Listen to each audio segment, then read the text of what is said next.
ప్రేక్షకులందరికీ కూడా ఇవాళ నేను ఒక వినూత్నమైన పండగని పరిచయం చేయడానికి చూస్తాను. అంటే చాలామందికి తెలియకపోవచ్చు. ప్రతిదీ కూడా అంటే మన పండగలు ఏవైనా సరే అందరికీ అన్నీ తెలియకపోవచ్చు, కానీ కొన్ని అయితే పరిచయం ఉంటూ ఉంటాయి. అందరికీ తెలిసే పండుగలు కొన్ని వేల మీద, అంటే ఇలా వినాయక చవితి అనో, ఉగాది అనో, శ్రీరామనవమనో, మరి దసరాలనో ఇలాంటివి. తర్వాత మరి ఇటీవల కాలంలో అయితే గనక మరి వారాహి, ఇవన్నీ కూడా మనం చూస్తున్నాం, మాతంగి అని. కానీ కొన్ని కొన్ని పండగలు అసలు అవి కూడా ఉన్నాయా? వాటి యొక్క సారాంశం ఏంటి? ఇలాంటివన్నీ కూడా మనకి అప్పుడప్పుడు తెలుసుకోవాలనే కుతూహలం అనేదైతే ఉంటుంది. ఇక్కడ నేను ఏదైతే మీకు ఏదైనా సరే ఒక విషయం, ఒక పండగ గురించి చెప్పేప్పుడు నా యొక్క ప్రధాన ఉద్దేశం ఏంటి అంటే గనక కేవలం దోష పరిహారాలు అనేదే కాదు. మన పండగలేంటి? మన పండగలకున్న చారిత్రక నేపథ్యం ఏంటి? ఇవి తెలుసుకుంటే కనీసం మన పిల్లలకి ఎప్పుడైనా సరే ఇలా కథల్లాగా చెప్పినప్పుడు కనీసం ఈ పండగలన్నీ కూడా కొంత సుస్థిరంగా ఉంటాయి అనే ఒక సద్భావనతోనే మీకు అంది వాటిని పరిచయం చేయటం. ఆ పరిచయం అనేది పరిచయంగానే కాకుండా ఒక పరిహారానికి కూడా దోహదపడేలాగా తీసుకురావటం అనేది జరుగుతుంది. ఈరోజు నేను చెప్పేది కూడా దానికి మినహాయింపు అయితే కాదు. ఏది మరి కొంతమందికే తెలియచ్చు, ఎక్కువ మందికి తెలియకపోవచ్చు. ఏదైతే మరి నిన్న చైత్ర శుద్ధ నవమితో మనకి ఈ శ్రీరామనవమి అనేది కాదు, ఈ పాడ్యము నుంచి నవమి దాకా ఎవరైతే మరి అమ్మవారి యొక్క నవరాత్రులు చేసుకుంటున్నారో ఆ నవరాత్రులన్నీ కూడా నవమితో మరి ముగిసాయి. ఇప్పుడు 10వ రోజు దశమి అనేది ఏదైతే ఉందో అది మనకి 7వ తారీఖు సోమవారం. ఈ 7వ తారీఖు సోమవారం అనేది ఏంటంటే కనుక దాన్ని ధర్మరాజ దశమి అన్నారు. ఈ ధర్మరాజ దశమి అనేది ఏంటంటే కనుక చాలా, అంటే యమధర్మరాజుకి కూడా పూజకి మన వాళ్ళు సనాతన ధర్మంలో అర్హత కల్పించారు. ఎందుకు యమధర్మరాజుని పూజించాలి?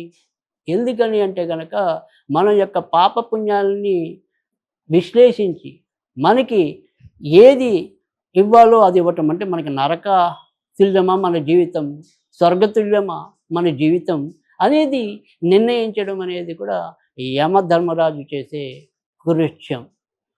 అది ఆ రకంగా మనకి యమధర్మరాజు ప్రతి ఒక్కరికి తెలిసిన రాజు. ఆయన యొక్క అనుగ్రహంతోనే మనకి పాండవుల్లో అగ్రజుడైన ధర్మరాజు కూడా ఆయన వరంతోనే కుంతీదేవికి జన్మించాడని, అందుకే మరి యమధర్మరాజుల నిష్పక్షపాతము, ధర్మనిరతి ఇవన్నీ కూడా మనకి ఇంచుమించు ఈ ధర్మరాజులో కూడా కనిపిస్తాయి. అయితే ధర్మరాజు యొక్క పండగ విశిష్టతలో చాలా చారిత్రక నేపథ్యం ఉన్న కథ నచికేతుడి యొక్క కథ అనేది చాలా విశిష్టమైనది. అంటే ఈ యొక్క నాన్నగారు ఒకసారి ఒక పెద్ద యాగాన్ని తలపెట్టి ఆ తర్వాత మరి యాగానంతరం దానాలు ఇవ్వటం అనేది ఉంటుంది కనుక ఆ దానాలు ఇచ్చే సందర్భంలో తనకి ఉపయోగపడే పశువులనేమో తన దగ్గరే ఉంచుకొని అక్కర్లేని పశువుల్ని మరి అక్కడికి ఆసీనులైన అతిథులకి, ఋషులకి అటువంటి పశువుల్ని దానం చేయటం చూసి నచికేతుడు ఉండబట్టలేక, అయ్యో ఏంటి నాన్నగారు ఇంత ఘోరం చేస్తున్నారు, ఎవరికైనా ఏదైనా సరే మనం దానం చేసేటప్పుడు అది 10 మందికి ఉపయోగపడాలి కదా, మరి అలాంటి ఉపయోగం లేకుండా ఇలాంటి నిరుపయోగకరమైన దానాలు ఎందుకు చేస్తున్నారని చెప్పి ఇంకా ఉండబట్టలేక చీటికి మాటికి వాళ్ళ నాన్నకి అడ్డొస్తూ, నాన్న ఎందుకు ఇలాంటి దానాలు చేస్తున్నావు, ఇలాంటి మరి నన్నెవరికి దానం ఇస్తావు, ఇలా పనికిరానట్టుగానే నన్ను కూడా ఎవరికైనా దానం ఇస్తావా, నన్ను కూడా ఇలాగ ఎవరికైనా దానం ఇస్తావా అని అడిగితే అప్పుడు కోపంతో విసుకొచ్చి ఈ నచికేతుడు నాన్న నిన్ను యముడికి దానం ఇస్తున్నా పో అన్నాడు. దాంతో వెంటనే ఇతను యముడి దగ్గరికి వెళ్ళిపోవడానికి సిద్ధమవుతాడు. అప్పుడు తండ్రి బాధపడతాడు, నాయన నేను తెలిసి తెలియని ఆవేశంలో యముడి దగ్గరికి వెళ్ళిపోమన్నాను నేను, యముడి దగ్గరికి వెళ్ళటం అంటే కనుక నువ్వు నీ మరణాన్ని నువ్వు తీసుకోవటమే, అలాంటి నువ్వు యముడి దగ్గరికి వెళ్ళడాన్ని నేను భరించలేను అంటే. కానీ నచికేతుడు అంత చిన్న వయసులో కూడా, ముక్కుపచ్చలారని వయసులో కూడా ఒక ధర్మనిరతి చెప్తాడు. ఏదైనా సరే మనం ఒకరికొక మాట ఇచ్చినప్పుడు, ముఖ్యంగా ఈ యజ్ఞయాగాది క్రతువులు నిర్వహిస్తున్న సందర్భంలో నువ్వు నన్ను యముడికి దానం అని చెప్పే వాక్కుని ఇచ్చావు, వాగ్దానం చేసావు. కనుక ఖచ్చితంగా ఏదైనా సరే మనం మాట ఇచ్చిన దానికి కట్టుబడి ఉండాలి. ఇది మనకి నచికేతుడి ద్వారా చాలా చక్కటి ఆదర్శమైన శుభాషితం. అంటే ఎవరైనా సరే మనం ఏదైతే చేయగలుగుతామో ఆ చెయ్యగలిగే వాటినే మనం ఎవరికైనా సరే హామీగా ఇవ్వాలి. మనం చేయలేనివి చేసేద్దామని చెప్పి ప్రగల్భాలకి పోకూడదు. అలాంటి వృత్తాంతం నచికేతుడు. అప్పుడు ఇంకా నచికేతుడు తండ్రి ఎంత వారించినా వినకుండా మరి యమధర్మరాజు నరకలోకానికి చేరుకోవటం, ఆ నరకలోకంలో మరి యముడి యొక్క దర్శనం కోసం పడిగాపులు కాసి 3 రోజులు ఉన్నాక ఎవరి బాలకుడు అని చెప్పి చివరికి ఎలాగైతే యమధర్మరాజు నచికేతుడిని ప్రశ్నిస్తే, నచికేతుడు జరిగిన తండ్రికి తనకి మధ్య జరిగిన వాదాన్ని వినిపిస్తే అప్పుడు యమధర్మరాజు చాలా ఆశ్చర్యపోతాడు. అదేంటి ఇంత చిన్న వయసులో నీకింత ధర్మనిరతి ఏంటి అని చెప్పి ఆశ్చర్యపోయి, నీకు ఈ మరణం కాదు, నువ్వు నాకు దానం అని కాదు, నీకే నేను 3 రకాలైన వరాలు ఇస్తాను కోరుకో అంటే, అప్పుడు ఈ పిల్లాడు నేను తిరిగి వెళ్ళిపోతే మళ్ళీ మా నాన్నగారు కోపగించకుండా ఉండేలా చూడు అంటాడు. రెండోది ఏంటి అంటే కనుక ఎవరికైనా సరే ప్రతి ఒక్కరికి కూడా ఏదైనా సరే స్వర్గమే లభించే యజ్ఞాన్ని చెప్పు అంటాడు. అప్పుడు యమధర్మరాజు చాలా ఆశ్చర్యపోయి, నీకంటూ నీ ఒక్క కోరిక కూడా కోరుకోలేదు, ఒకటి తండ్రి గురించి కోరుకున్నావు, రెండోది సామాన్య ప్రజానికం గురించి కోరుకున్నావు, నీ యొక్క నిస్వార్థ నిరతి నన్ను చాలా తన్మయభరితం చేస్తుంది, ఇంకేదైనా మూడో కోరిక కూడా కోరుకుంటే అసలు ఈ మరణ అనేది ఏంటి, ఆ మరణ జ్ఞానాన్ని నాకు ప్రసాదించు అంటాడు. ఇంత చిన్న వయసులో నువ్వు తెలుసుకోకూడదంటే, లేదు నేను తెలుసుకుంటాను పట్టుబడితే అప్పుడు ఈ మనుషుల యొక్క పాపపుణ్యాల విశేషణ వీటన్నిటిని గురించి కూడా ఆ చిన్న వయసులో నచికేతుడికి యమధర్మరాజు తెలియజేయటం అనేది ఉంటుంది. ఇది కఠోరోపనిషత్తులో స్పష్టంగా వీరి యొక్క సంవాదం రావటం అనేది కూడా ఉంటుంది. అది యమధర్మరాజు నచికేతుల కథ. ఇది దాన్ని మనం ధర్మరాజ దశమిగా చేసుకోవటం అనేది కూడా జరుగుతుంది. ఎవరైతే మరి ఈ ధర్మరాజ దశమి చేసుకోవటం కనుక ఉద్దేశం ఏంటి అంటే కనుక, ఎవరికైనా సరే అపమృత్యు భయాలు లేదు, అకాల మరి పెద్ద పెద్ద రోగ సమస్యలు ఇలాంటివి ఎవరికైతే ఉంటాయో వాళ్ళందరూ కూడా మరి ఈ ధర్మరాజుకి సంబంధించిన ఈ ధర్మరాజ దశమి పండుగని చేసుకోవాల్సి ఉంటుంది.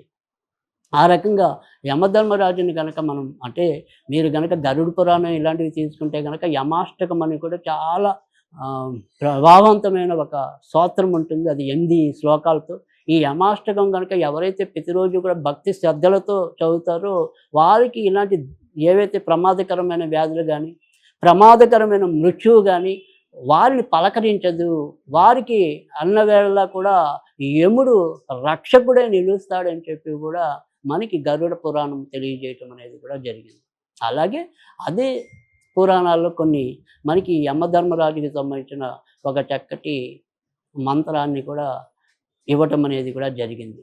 కనుక ఈరోజు మనం ఏదైనా సరే యమధర్మరాజ దశమి నాడు మనం చేయవలసింది ఏంటి అంటే కనుక, యమధర్మరాజు ఫోటో అనేది ఎలాగో ఎవరము కూడా పెట్టుకోము.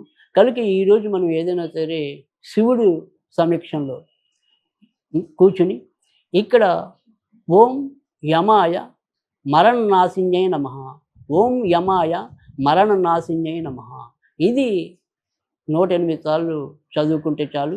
ఇది మిగతా వాటిలాగా 40 రోజులు, 108 రోజులు, 90 రోజులు పారాయణ చేయాల్సిన పని లేదు.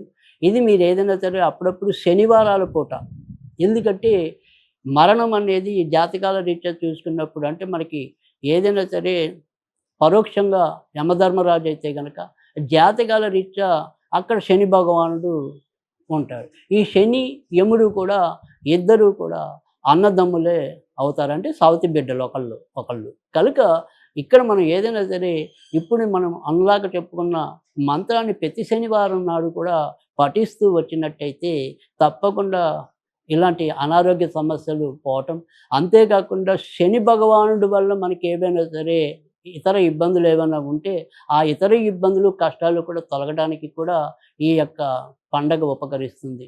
అలాగే ఇదే ధర్మరాజ దశమి నాడు మీరు ఏదైనా సరే కొద్దిగా రావి చెట్టు ఉంటే అందుబాటులో ఆ రావి చెట్టు మొదల్లో కొద్దిగా నల్ల తెల్లలు కలిపిన నీళ్ళని మనం గనక వదిలేస్తే మంచిది. ఇలా కొన్ని శనివారాలు అప్పుడప్పుడు మీరు ఆచరించినట్టయితే కూడా ఇటు శని, యముడి యొక్క ఇద్దరి అనుగ్రహాన్ని కూడా మనం పొందడానికి కూడా ఆస్కారం ఉంటుంది. ఆ రకంగా మనం ఖచ్చితంగా ఈ ధర్మరాజ దశమి అనేది తప్పకుండా చేసుకుంటే చాలా ప్రయోజనం ఉంటుంది. ముఖ్యంగా ప్రతి ఒక్కళ్ళకి ఉండే ఈ రోగ సమస్యలు, దీర్ఘకాలిక రోగాలు ఇలాంటి వాటి నుంచి ఎంతో కొంత ఉపశమనం అయితే తప్పకుండా లభిస్తుంది.